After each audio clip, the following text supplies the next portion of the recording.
You're listening to the Alan Alvarez Experience on AM 1130 and OC 882 KPHI. All right, ladies and gentlemen, we're back, and thank you very much for staying tuned and listening.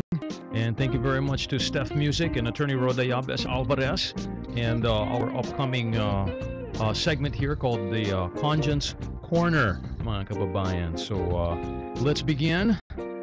Let's do a nice intro for our Consul General. All right, so starting in November, ladies and gentlemen, ginawa na nating linggo-lingguhan ang ating Conscience Corner so that we can bring you up-to-date information and insights from the Philippines through the eyes and ears of our Consul General, Julius D. Torres. Hello, sir. Good afternoon. Are you on the line? Ay, magandang hapon, Alan. Magandang hapon, sir. Long time no speak. Di naman, 2 linggo lang. 2 linggo lang, sir. Kamusta po kayo, sir? Okay lang at kababalik ko nga nung nakaraang araw sa Hawaii, galing sa Pilipinas. Ay, kamusta na po ang Pilipinas, sir? Ay maganda at lalo pang gumaganda, Alan. At bagamat matraffic pa rin, nakikita natin talaga ang pagyabong na ekonomiya sa pamumuno ni Pangulong Pinoy Aquino. Yes, sir. Sinabi niyo pa po. At ang dami ng magagandang news coming from the Philippines these days. Yeah, so welcome back, sir. Thank you, Alan. At magandang hapon din sa ating mga tagapakinig. Oh, yes, sir. And yes, sir. Alam niyo na inumpisahan na natin ang ating bagong format last week. And gusto kong magpasalamat dyan sa ating Vice Consul Joy Lean. Kasi she did a great job for you last week, sir. Musta ba ang kanyang boses? Modulated ba? At nasiyahan kaya ang ating mga tagapakinig? Well, mas maganda pa rin ang boses nyo, sir. Pero okay naman din, sir. Okay, all right, sir. So, itong pag-uusapan natin ngayon. The news from the Philippines is the OFW, Joselito Zapanta, yes, is to be executed this week or this month. Yes. Okay, and ngayon yata ang kanyang last day na para to come up with the money to give to the family of the landlord who he killed. Yes. Yes, sir. So in those situations, sir, as a diplomat, okay, how is it to be put into a culture where beheadings and other types of punishment are accepted? Mahirap talaga yan dahil saliwa sa ating kultura. Alam mo sa Pilipinas, dati meron tayong death penalty, no? And even in the United States, may mga state pa rin where death penalty is applied, no? Yes, sir. But of course, the manner in executing the convicted prisoners different, no? Some say it's more humane, no? Mas makatao, pero alam mo, kaya natin nabolish ang death penalty dahil palagay natin na ang pagpatay ng bilanggo, bagamat napakasama ng kanyang krimen, ay hindi makatao. I mean, kaya inabolish natin yan, yung death penalty na binibigyan pa rin natin ng pag-asa ang isang kriminal na magsisi at panagutan ng kanyang kasalanan, pero hindi natin inaalis ang kanyang buhay, hindi natin binabawi ang kanyang buhay dahil alam mo naman malakas ang Catholic faith religious group sa atin at ang karapatan lang daw bumawi ng buhay nasa may kapal, nasa Panginoon, no? At napakahalaga ng buhay, sir. Oo, wala sa tao. Pero nirespeto rin naman natin ang mga batas ng ibang bayan na kung saan pinapataw nila ang capital punishment, no? Marami nang sumita sa ibang bansa dahil kanilang pagpataw ng parusa sa mga bilanggo, sa mga kriminal ay hindi tinuturing na makatao, no? Ang Malaysia, for example, nabanggit na yan, minsan meron silang caning, ano, yung pinahampas ng ratan. Opo, sa Singapore din po yata. Oo, tapos ang under the Sharia law sa mga bansang Muslim ay ipinapataw yung mga corporal punishment. Halimbawa, pinuputulan ng kamay ang mga magnanakaw. Yes, at mga ganong klaseng punishment. Pero sa atin nga, at least sa Pilipinas, natanggalan natin yung capital punishment. So, malaking pagbabago. At nakakalungkot nga na itong isang kababayan natin, si Joselito Zapanta, ay papatawan ng death penalty. Ang kaibahan pa sa Islamic countries, katulad to sa Saudi Arabia, no? Kung makapagbayad ang convict, yung taong na sentensya ng parang blood money, ay kuminsan na nakakalusot siya sa death penalty, no? Pero napakalaki ng halagang involved, no? Yes, sir. Yes, sir. Dito sa kaso ni Zapanta, maabot ng 55 milyong piso. Ang laki nun, sir. Malaki masyado. At yun na nga, ang maibibigay lang natin sa mga kababayan natin palagi talaga ay tumalima sa mga batas ng host countries. Kahit na simpleng traffic laws lang, dapat sinusunod talaga yan. Opo, sir. Nakakalungkot nga na marami tayong kababayan na namamatay sa ibang bansa dahil nasisentensya, katulad ng mga drug mules sa China na may mga na-executions na rin dyan.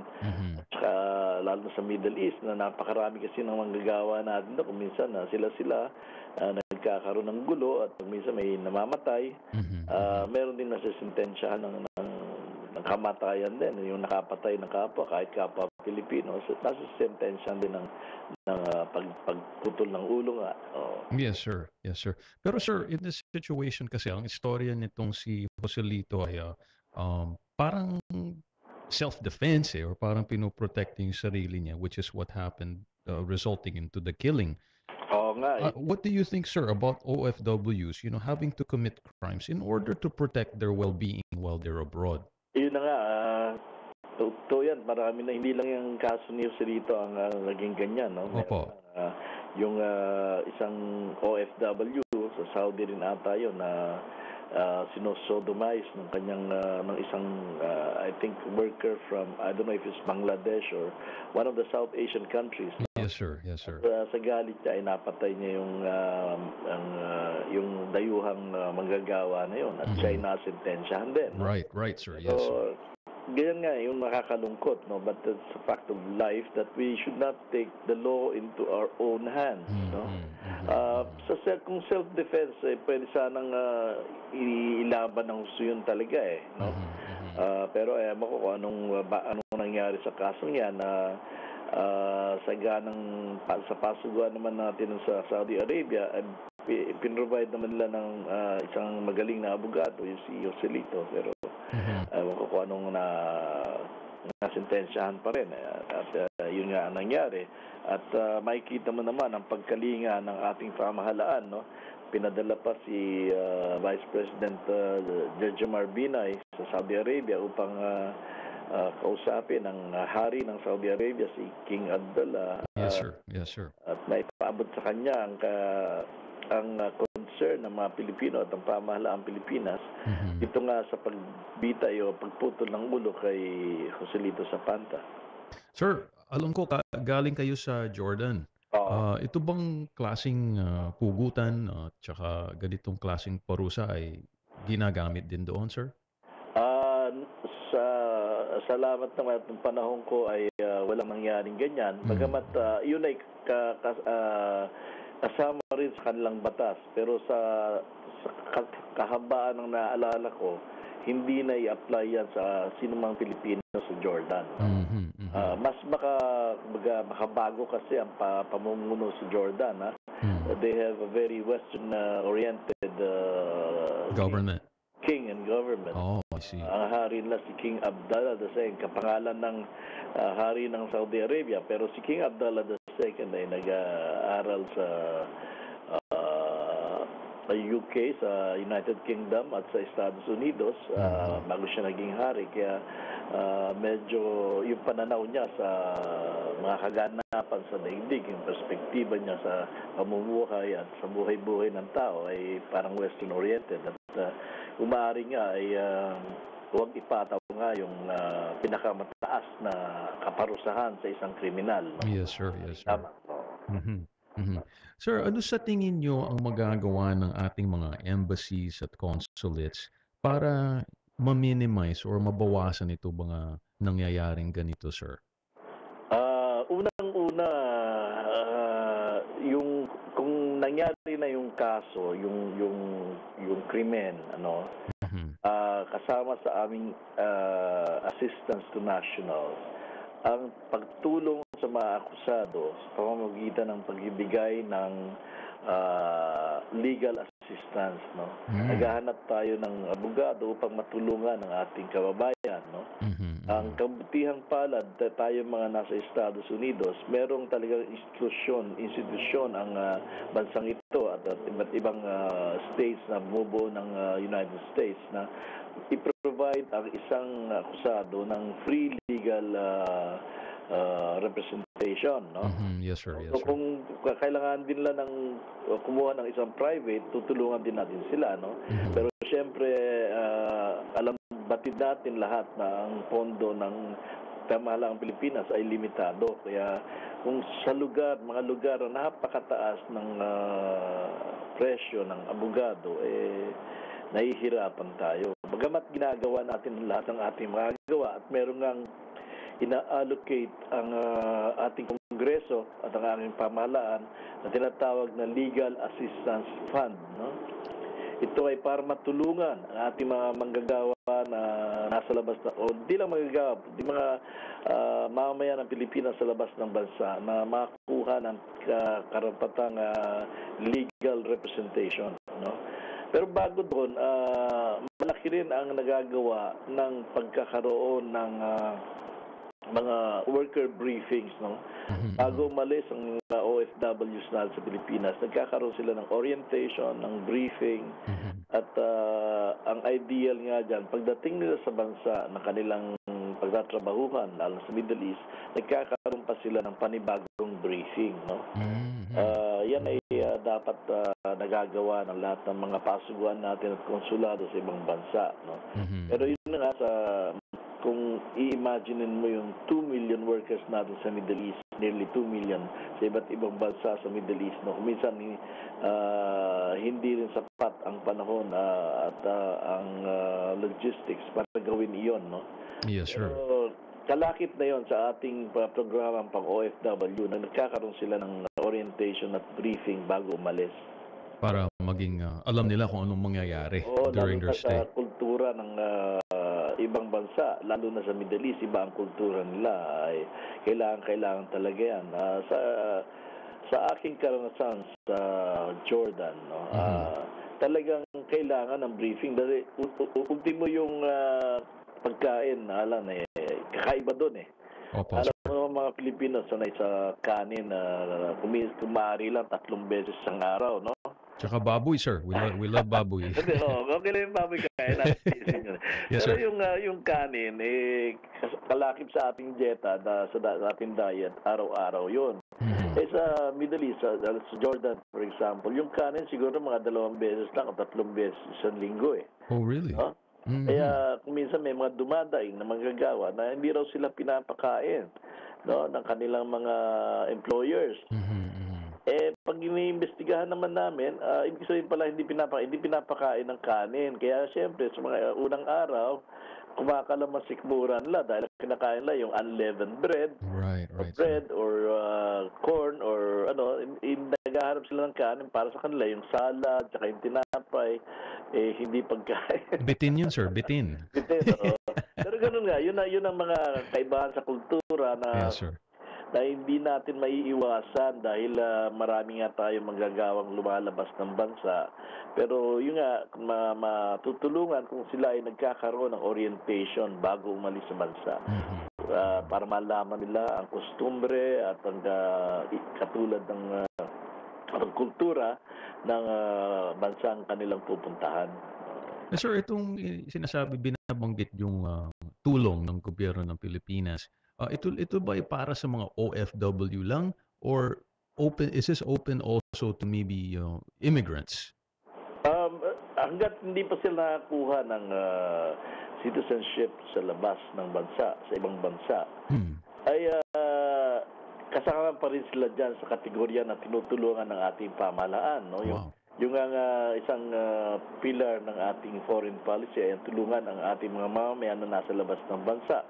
Bagamat sila, for example, they're on the track to obtaining citizenship other than the Philippine citizenship, ay hanggat Pilipino pa sila ay makakaasa pa rin ng tulong sa ating mga konsulado at embahada sa iba't ibang bansa. Wow. Yung nga tinatawag na assistance to nationals. Katulad dito sa Hawaii, kami ay nino-notify ng mga otoridad dito sa Honolulu at sa Hawaii kung meron tayong nabibilanggong national na Pilipino, kung meron na akusan at nabibilanggo, palagi kami may notice dyan at nadadalaw namin ng kadamihan dyan o nakakausap namin at upang malaman kung anong klaseng tulong ang kinakailangan nila.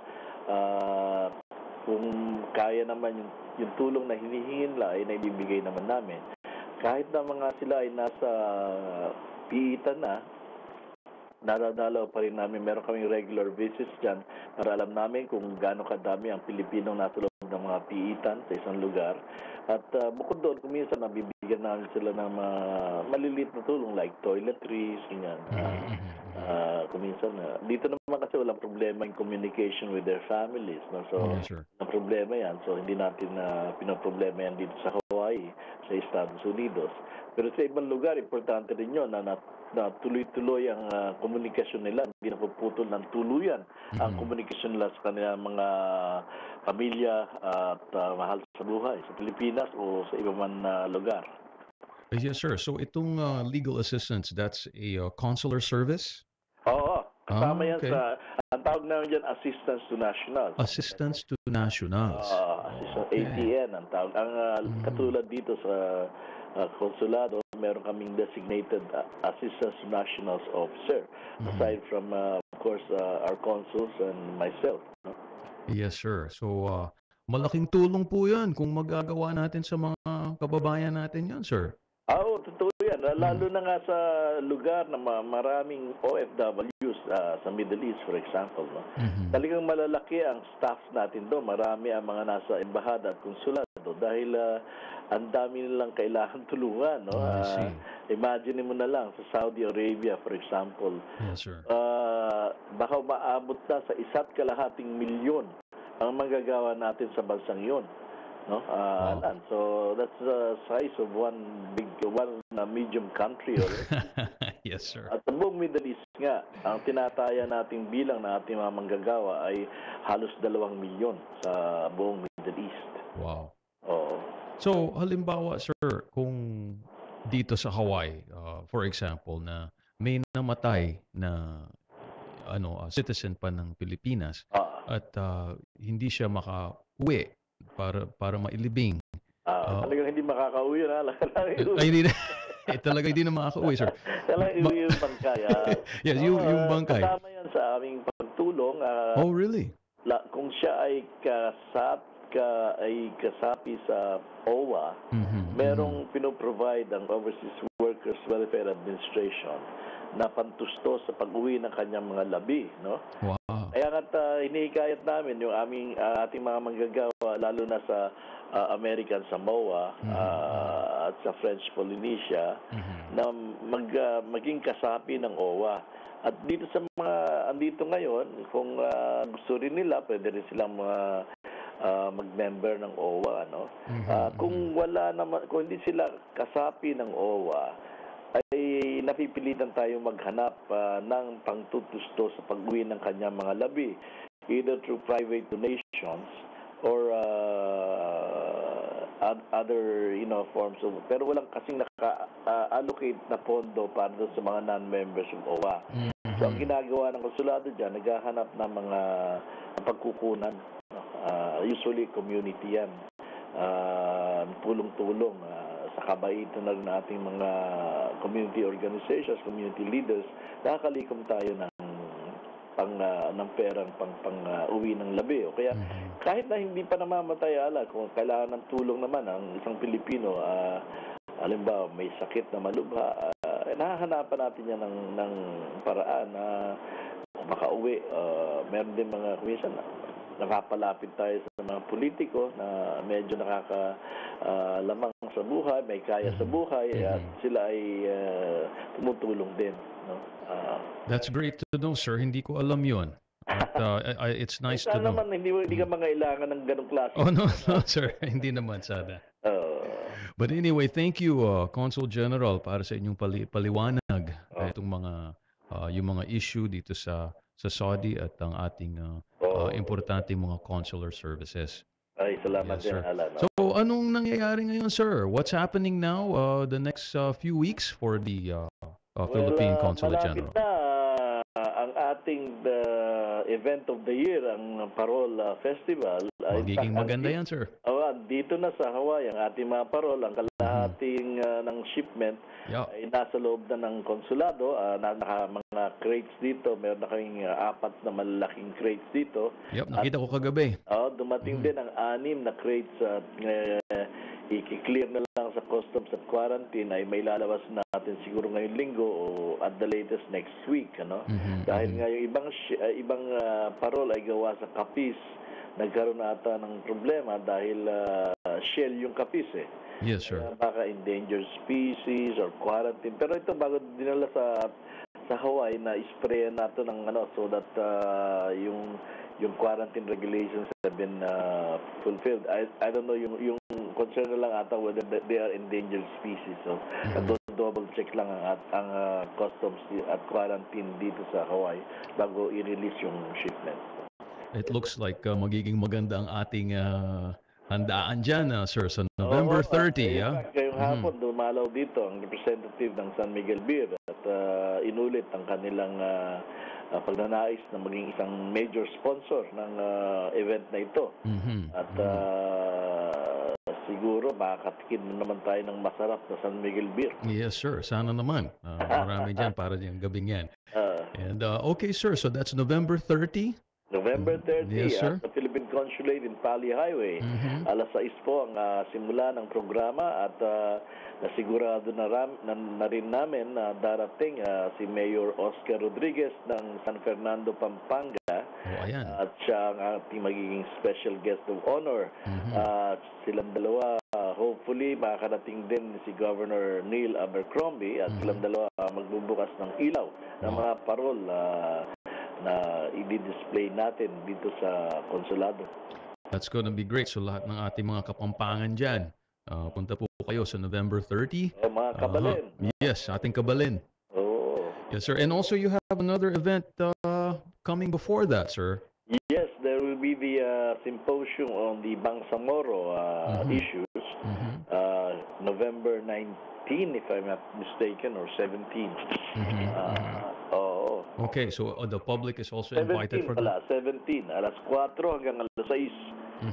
And that's open to everyone, sir, kung gusto nilang mag-attend. Para maliwanagan tayo sa kung anong issue, kung ano na nangyari sa ating mga kapatid ng taga Mindanao. At lahat ay umaasa na magkakaroon na ng kapayapaan sa Mindanao at matutuloy na ang kanilang development doon na matagal nang hadlangan ng pagtutunggali ng ating militar at ng mga tinatawag na rebelde, mga Muslim rebels, no? Yes, sir. At it's complicated, that Bangsamoro. So maganda na meron kayong symposium para mapaliwanagan. At iniimbitado po ang lahat ng interesado dyan 4 to 6 p.m. Saturday sa ating lanay na pinangalan ng Alay sa Sakada sa likod ng ating building sa Pali Highway. Okay. All right, sir. So, again, nandito na tayo sa katapusan ng ating Congens Corner. And maraming salamat ulit, Consul General Julius. Maraming salamat at talagang napakaiksi pala ng oras natin at sana sa susunod na Martes magkarinigan tayong muli, Alan. Yes, sir. At ngayon na ginagawa nating linggo-lingguhan, sigurado po yun, sir. Okay, maraming salamat at magandang hapon sa ating mga tagapakinig. Maraming salamat sa inyo, sir, at mabuhay po kayo. Okay.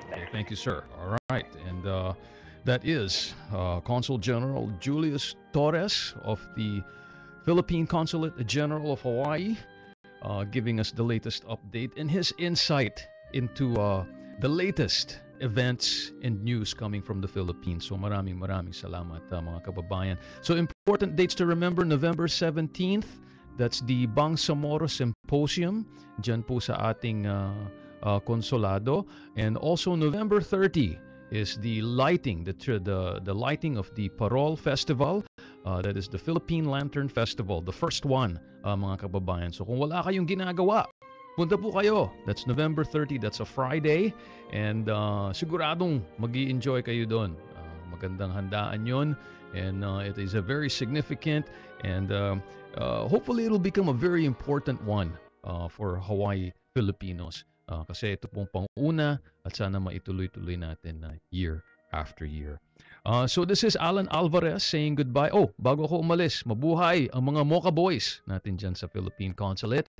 And also to all the hardworking consuls and assistants and everyone else, everyone all the way down to Efren.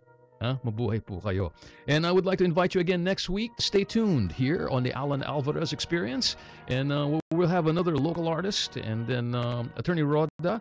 And then again, the latest from the Philippine Consulate General of Hawaii. Ito po si Alan Alvarez, nagpapaalam at nagsasabi ng mabuhay ang Pilipino sa Hawaii. 96.7 FM, AM 1130, OC 882, KPHI, Pinoy Power Radio. Waipahu Town Center has 35 merchants to serve you.